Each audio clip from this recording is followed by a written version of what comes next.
Chapter 2, Orphanage Chaos. Miss Johnson, the home's director, came bustling out of the kitchen bound for the cellar with a list of needed items for the pantry. Things were always busy downstairs in the mornings, especially leading up to breakfast. Johnny hoped they'd sneak in unnoticed amid all this activity, but in a display of her uncanny timing, Miss Johnson came by at just the right moment to catch them. Few things escaped her attention for long, but with so many children, it was often only after the fact. With a sudden start, Miss Johnson said, "Look who's coming in with the sunshine. You two had best be getting ready for breakfast." She eyed them for a minute, waiting to see if Johnny would explain their early morning absence. It wasn't forthcoming as Johnny continued to lead Eliza past, but there would be time to deal with it later. Sometimes Johnny preferred to withhold information to the point that Miss Johnson felt it nearly dishonest.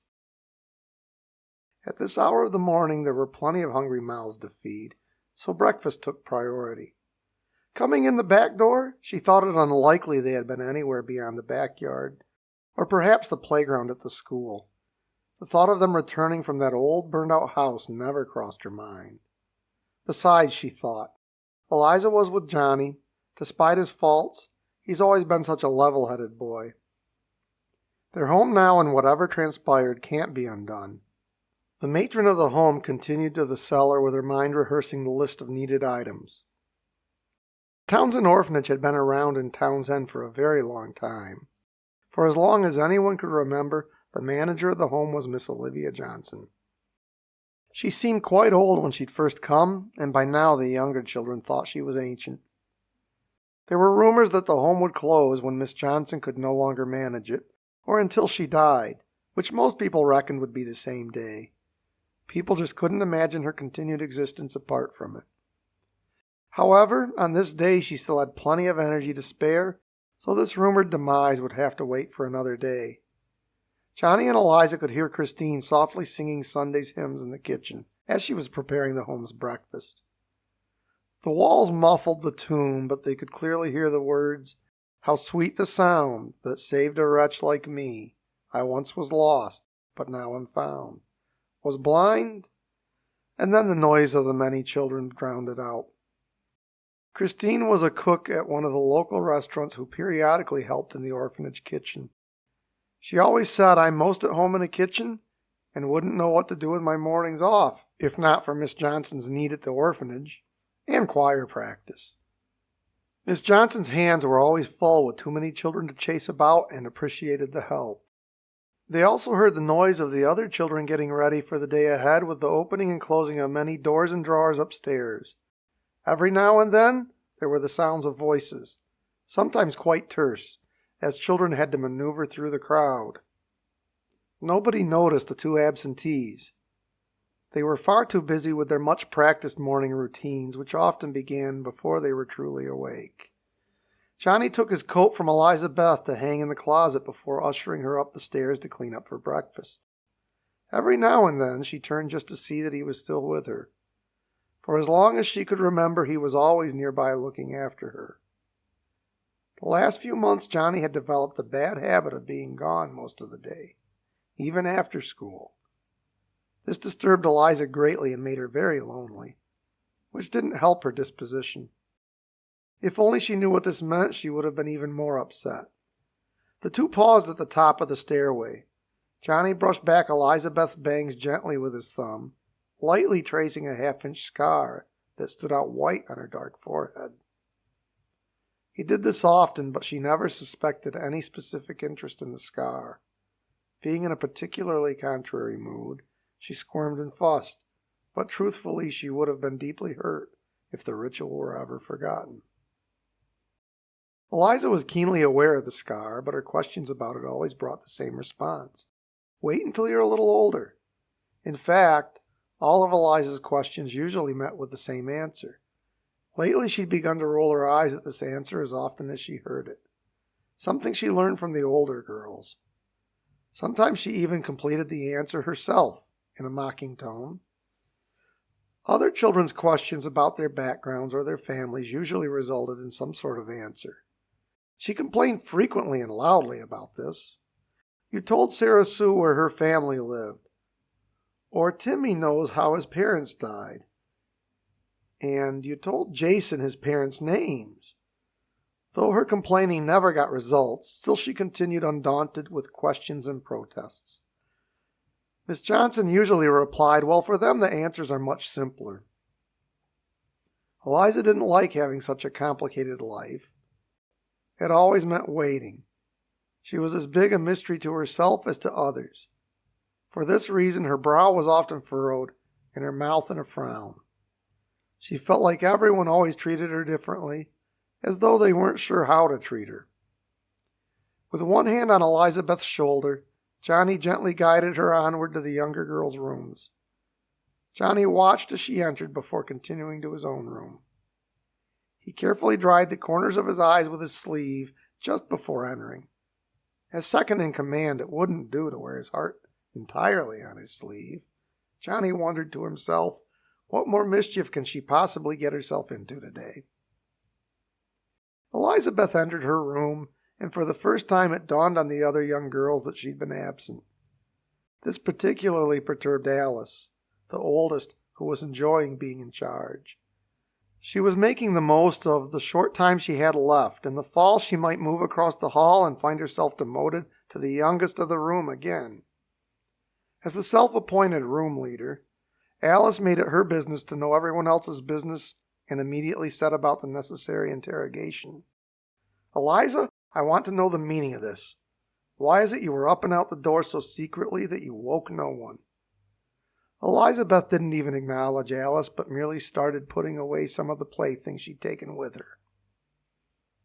It gave Elize Beth great pleasure to offer no details to Alice, reflecting on how seldom she received answers herself.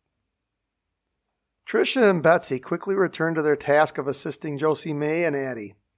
Clarabelle and Sarah Sue were too absorbed in their own morning preparations to take much notice. They were all quite accustomed to Alice working her tactics on someone, and were grateful that this session had nothing to do with them. Although Sarah Sue thought, I hope this doesn't mean that Elize Beth won't be able to join me at the playground after breakfast. After pausing to give the evil eye to the younger girl's snickers, Alice got on with her business. Elize Beth, I'm responsible for you, and I insist that you start giving me some answers. Now let's just start over. Where have you been, and how long have you been gone? It's none of your business, and anyway, you don't really care. You're just mad I wasn't here to be bossed around. Elize Beth, you've no right to talk to me in that tone. Then after a brief pause, she asked, what would all of you do if you didn't have me to look after you? We'd have a lot more peace and quiet, Tricia mumbled. And a lot more fun, added Betsy. Quiet, you two. This is between Eliza and me. I do not need your smart comments. Alice threw a barbed look their way. Besides, we'll all find out soon enough, Tricia said as she darted out to the bathroom. Just then Addie let out a shrill scream as Josie Sue's brush caught in a tangle. She'd been in an obstinate mood to begin with this morning, and having a big bunch of hair get so violently pulled was more than she could bear. With a shout, You did that on purpose! She began to push, hit, and cry to gain her freedom. Josie Sue didn't help by adding, Well, if you didn't let the mice nest in it all night, you wouldn't have this problem. To Addie, who was terrified of mice, this was the worst possible thing to say. Addie responded, They did not, but her eyes gave away her fear that it might have been true. Alice, distracted from her interrogation, came over to intervene. Tricia, you should know better than to say such things. And how many times have I told you about being more careful when brushing the children's hair? Then Alice went to work on calming Addie down. In the mayhem, she completely forgot about Eliza, who took the opportunity to finish putting away the few outdoor clothes she had taken and slipped out the door to wash her hands. When Johnny entered his room, the others hardly noticed. As the oldest, he was in charge, which is the way it had always been. The older children sometimes gave him difficulties, but he wasn't as harsh as others were before him. He mostly let them manage their own affairs, so they seldom did more than backtalk when he reminded them to do their tasks. His methods were quite different from Alice, who never even let the children have their own business. With the older boys, Johnny only intervened when Norman and Vincent teased Matthew excessively about his bad overbite. If he let it go too long, a fight usually erupted. Sometimes he had a mind to let them fight it out, but knew it would make more trouble for himself later. Today, as Johnny entered, Norman was working on a pimple on his shoulder, Vincent was busy brushing his hair, and Matthew had finished getting dressed, but as usual he had nodded off again. Johnny reached over and shook him violently as he passed by. He responded, "Huh? What? I was just resting my eyes." "If you rest them right through breakfast, you'll be shaken from hunger by lunchtime," Norman observed, still examining his shoulder. "Having trouble with the little ones already this morning, Johnny?" Vincent asked. "Only one," he replied. "Oh, her. I don't know where you get the patience with her attitude," Norman noted as he was pulling on his shirt. He had an observation to make about everything, but seldom with any malice. He didn't seem to expect a response, so the others seldom gave him one. Johnny went to look in on the younger boys and found Joy and Jason fighting over the same shirt. "It's mine," Joy whined. Jason protested, "No, it's mine. I always wear it." Johnny casually walked past them to the dresser. After a moment of pawing through their dressers, he returned with an identical shirt. "Look here," he said, grabbing at the collar of the disputed shirt. "Says Joseph Lee Smith on the tag." Then he handed the second shirt to Jason and showed him the tag. He asked, "What's this one say?" Jason looked down and mumbled, "Thomas Jason Alton. It was in my drawer the whole time." As he went to take the shirt, Johnny didn't release it but continued to look at the two boys until Jason added, "Sorry, Joy. I shouldn't have jumped to conclusions." Then Joy replied, "That's okay. I could have handled it better. Showed you the tag or something." Then the boys shook hands. Johnny had learned the silent gaze from the many times Miss Johnson had to use it on him, and found this worked best on the younger boys. He noted that Troy forgot to make his bed again and had slipped out to breakfast.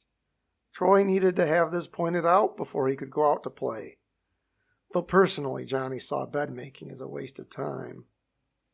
Timmy, only 3 years old, was stuck in his pullover undershirt again, but Thomas was helping him and seemed to have it under control. Left to his own devices, the boy would have worked himself into a hysterical panic.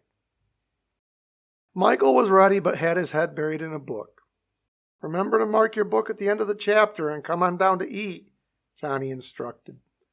Norman was walking past on his way downstairs. Michael would starve to death over a good book if you'd let him. Johnny encountered Alice in the hall and asked, "All set with your troops, Alice?"